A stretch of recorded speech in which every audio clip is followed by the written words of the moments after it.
Good morning, everybody. Good morning. And good morning from Jack. Now, I was outside doing some work and I thought I'll come in and grab the camera and just show you what it is I've been doing, because it may be of interest to you. Those of you who have any questions about compost and making compost. So I'll show you what I was doing. See all those pots there? Okay. Well, I had a lot of stuff in pots, little trees and little cuttings, things that I've been growing on for a few years. And these little pots of plants have survived the drought. So I'll just show you. So this is a little bay tree that I've grown from a cutting. And you can see I've just put it in there into the rustic bed. And it needs some more compost around it, because we've been filling these beds with compost. This is a little birch tree, same thing. Another little bay tree. This is a little beech tree. Now it looks as though it's died, but I'm going to give it a chance, because you never know. And this is a little, I think it's a little yew tree. I mean, it's just amazing that these little trees have survived, because they were sort of cast to one side, if you like, and not deliberately, but I was busy last year and busy this year, and I thought I just happened to see them one day during the height of the drought, and they were still hanging on, and I thought, oh my goodness, these are sturdy little plants. So I gave them some water from the kitchen sink, from the bowl, and anyway, they've survived. So just going along onto this rustic bed. So here's another little bay tree. Okay. And this is a little tree here. I've cut the top off it, which was dead, and I've given it a bit of a prune back. You can see I've thrown the bits in around it, and that needs lots of soil as well from the compost heap. So off I went to the compost heap. Jack, come with me. And I've been emptying it. As you can see, I've been putting lots of compost into these rustic beds. You can just see from here.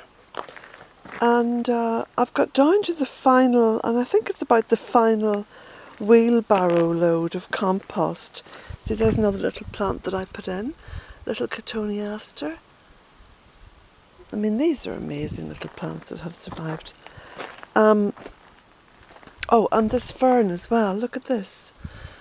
Now you can see it needs a lot more composting around it. So I've got down to what I thought was the last barrow load of compost, and I thought, well, before I move this, I'll get the camera and I'll let you all see, first of all, what it looks like, what the compost heap itself looks like after being cleaned out, and just a brief summary of how I make the compost. Now, I'm on my way over to the compost pile, but I want to show you here where I've been cutting back. I have literally been going up amongst these trees and bushes and making mini compost heaps. So just putting them in round the trees and the bushes, and you can see here as well. And yes, it looks a bit untidy, but look it.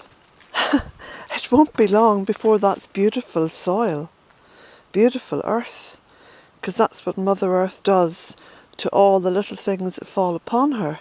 She turns them into earth.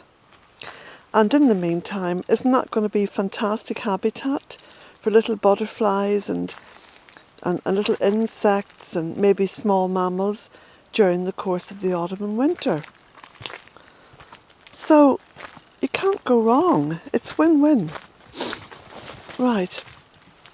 Oh, and whilst it's on there, it's suppressing weeds and creating a new planting area. So I'll be planting some little herbs or ground cover in there in the late spring. So off we go to the compost heap.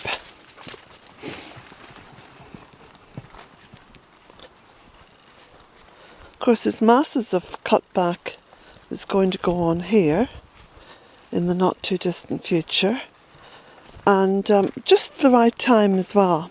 Okay, so look at this. Look at this fantastic compost. Look at this. Now it's a little bit dry, obviously, because of the drought, but no matter. It does have water retention properties. Little bits of plastic and stuff. That's that biodegradable stuff, you know, the little eco-friendly plastic bags.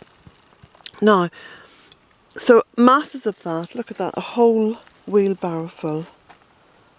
Okay. Now, just have to get in round here, so I'll have to be a bit of an acrobat to climb over this. And here we go. So this is the compost pile that was, and I've taken it right down now to the lowest level, and yes, little bits of plastic and stuff. This is like an ongoing experiment for me. I wanted to see how the earth copes with plastic as opposed to the ocean, because the ocean doesn't cope with plastic at all. When you think about it, it just breaks down into smaller and smaller particles, and that goes into the fish that you eat. Whereas on the earth itself, it will keep biodegrading down into smaller and smaller particles. It seems to break down fairly quickly. And it goes back, I suppose it's come from the earth. Yes, from the petrochemicals. You see, I'm intrigued to see how this experiment moves forward. Because I've been doing this year on year. A lot of the stuff that I would bring out of the kitchen might have just gone off, may still be in its plastic bags. You know, this happens, and it goes straight onto the compost heap. So when I'm taking out the new compost, I'm pushing all those things that haven't biodegraded down, be they pieces of wood or twine or plastic or whatever, or tin. Look, see, there's a tin there. Back onto the base of the next compost heap, and so it keeps moving forward. So yeah, it's very interesting. Now here you can see this is an old duvet cover, and that acted as a kind of a ground cover. I want to see how long that takes to break down as well. This one here is breaking down quite well. Anyway, so it's ready now for all the new piles, pile upon pile, pile upon pile of stuff that's cut back from the garden. Also, this is the little path I made, do you remember, a few weeks ago? And I did the chop and drop along here, and it's been quite successful. So, ongoing and interesting experiments with the compost heap. And let me just say, before I get comments like, oh, that's pollution and you shouldn't be polluting the earth, can you take full responsibility for your plastic before you say that to me? Because if you're not taking full responsibility for it, then you've got no right to say to me, don't be doing experiments like this.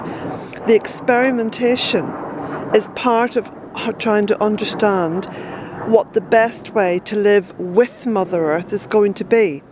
If all you can do is put your plastic into so-called recycling areas, which we know just end up polluting third world countries, then don't be leaving comments here.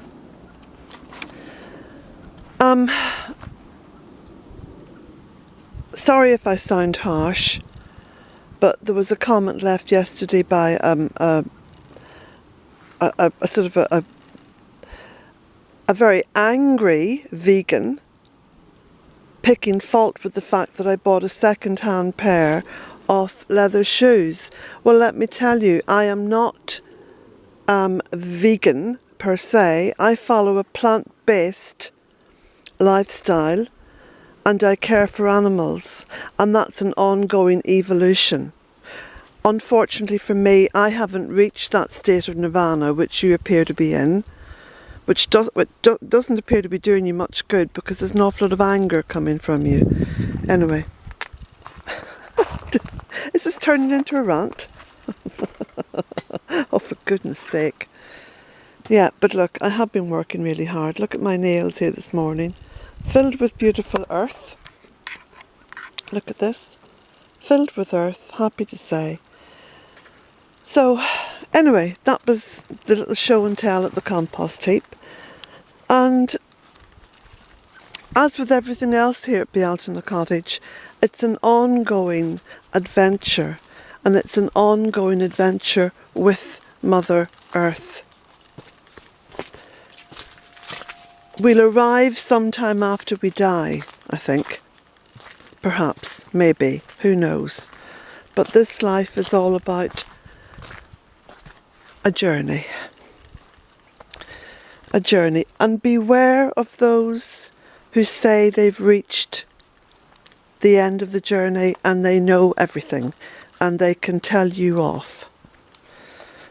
And beware of people who tell other people what to do.